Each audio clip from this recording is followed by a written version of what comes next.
Recording with sound. Here we go. Yeah, so I decided I'd do another one of these walkabouts with my camera. I'm heading off to the bank here, celebrating my victory. Don't want to go too much into my victory. Might cause my brother to sin if I do, so praise God. May the glory be to Him. Yeah, another walkabout. The irony about this is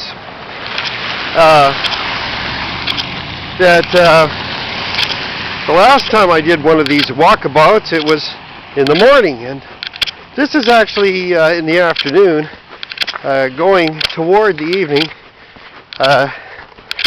Just going to head off to my bank before it closes. Bank is open till 4 o'clock here. So, yes. Canada.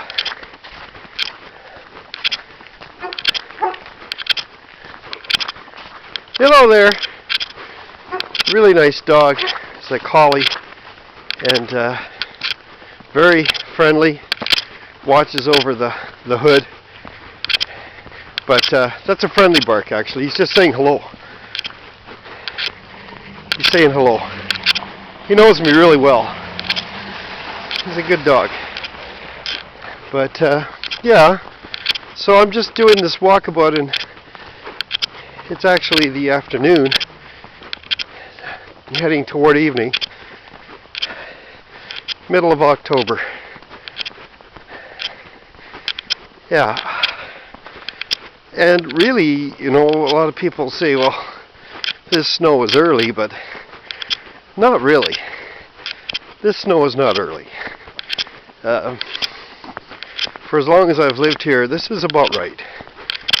This is definitely about right. You know, there were some winters here, we had brownouts, just no snow till January.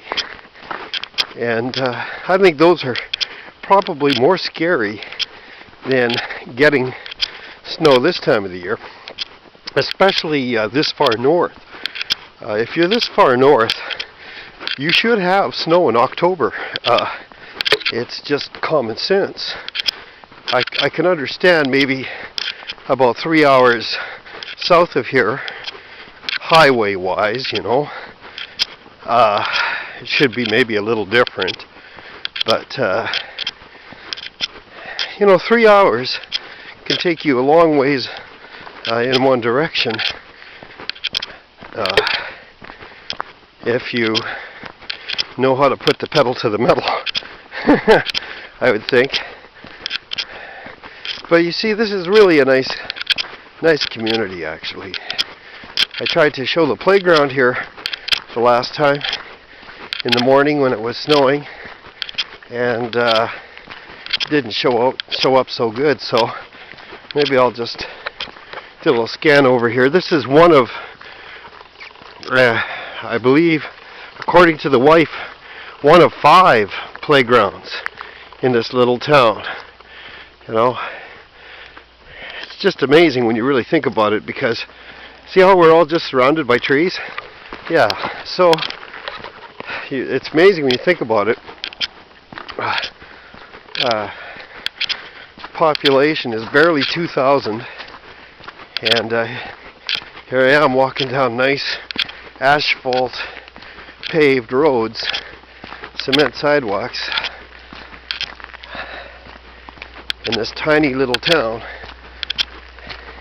You know, I would say that it is an honor to live here. And people have said to me, why do you want to move back to the city? You're crazy. No, I'm not crazy. That's not it. The reason I want to move back to the city, and really my heart isn't in it, but I want to nonetheless. You know, it's one of those hope against hope deals, because I have to I have some health issues that I need to tend to, and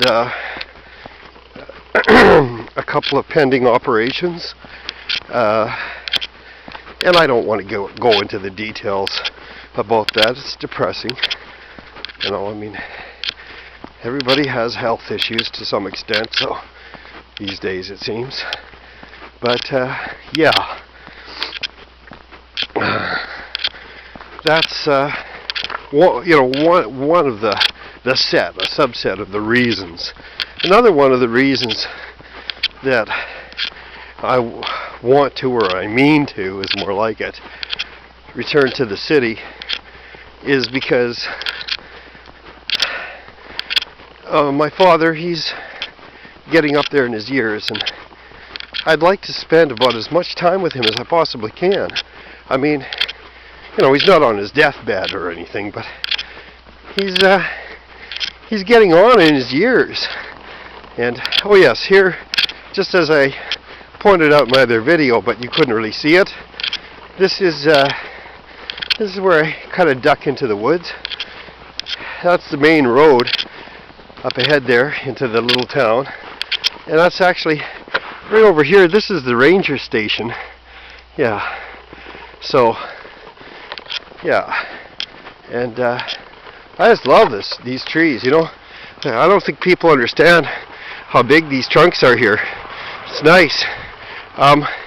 The trunks of these trees, they're wider across than I am, you know. They're good size. I remember them even when I was a teenager, 13. Yeah, that's right. I spent time in this town. I spent a lot of time in this town. I remember these trees being a lot smaller when I was 13, but still, they're about as big around as me when I was 13. But they're bigger around than me now. The trunks, that is. Yeah, nice spruce. I'm glad they're still standing. There's a lot of them have fallen, and you know, we had a really bad windstorm here a couple years back, and it was funny because I was in the woods here at the time when this windstorm came through. Hail the size of golf balls. It's funny how I just came in here just in time.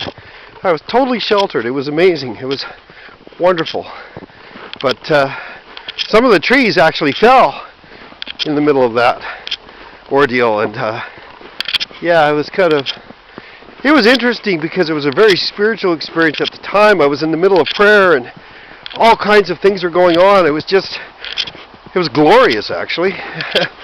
But yeah, so my little cut through the woods here, just a short little expedition, give you an idea, you know. And it is in these woods further down that I do some prayer, but I'm heading to the bank this time. Heading to the bank. Yeah, and there's the exit out here. See, and now we're in the downtown area, sort of. And as you can see, there's the highway. So yeah, there's, you know, it's growing. The town is growing. You know, it has a good large industrial area, so healthy industrial area. And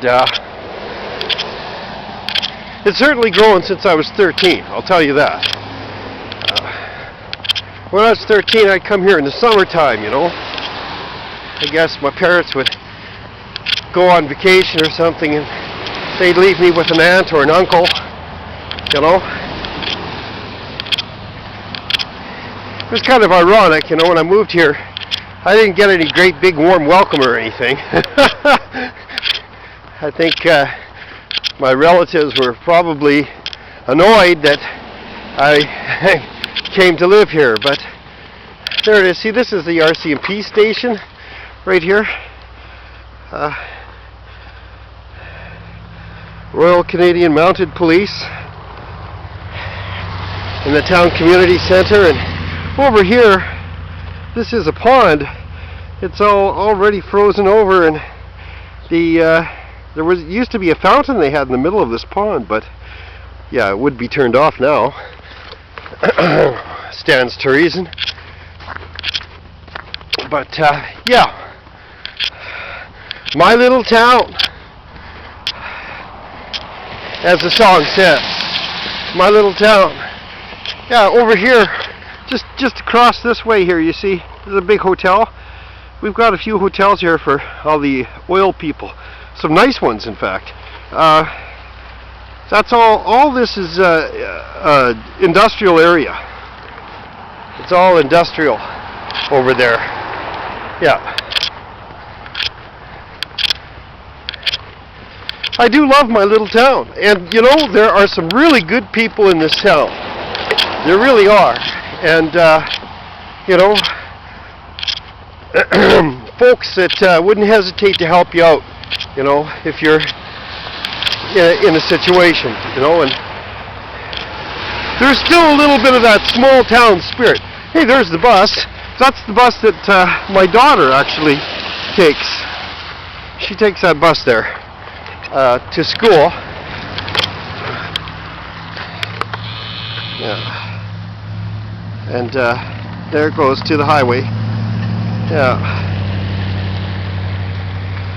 She takes that bus to school, my 5-year-old. Yeah, turning down the highway. And drops her off at home, but mother has to walk over to the school during lunch hour because there's no one to tend to Abigail during the lunch hour. So, but I think that's good, you know, it gives mother a little bit of outing and time for herself, collect her thoughts together, and spend some quality one-on-one time with Abigail. In the meantime, I watch the 1-year-old and the 3-year-old. Praise God. I take good care of my children. Pardon the noise. So I'm moving into the downtown area now. Tell by all the noise and everything, I'm downtown. This is our big downtown. See, got a lab here. This is for analysis for oil, gas, water, you know. Lab work they do here. See, I was hoping that Rachel could get in on that, but she can't work here, not legally, unfortunately, because she's not a Canadian citizen yet. It's sad, really, given her lab skills and everything. I'm sure she'd do well. But that's our laws, so the law of the land, you know. Anyway, she can't legally work in Canada, so much for that. So there it is. I'm not going to bore you with vehicles and, you know, all the 4x4s that we drive down here. You know, this is all 4x4 country, all of it, every bit of it. And that's the vehicle of choice, of course, 4x4s. So there it is, my little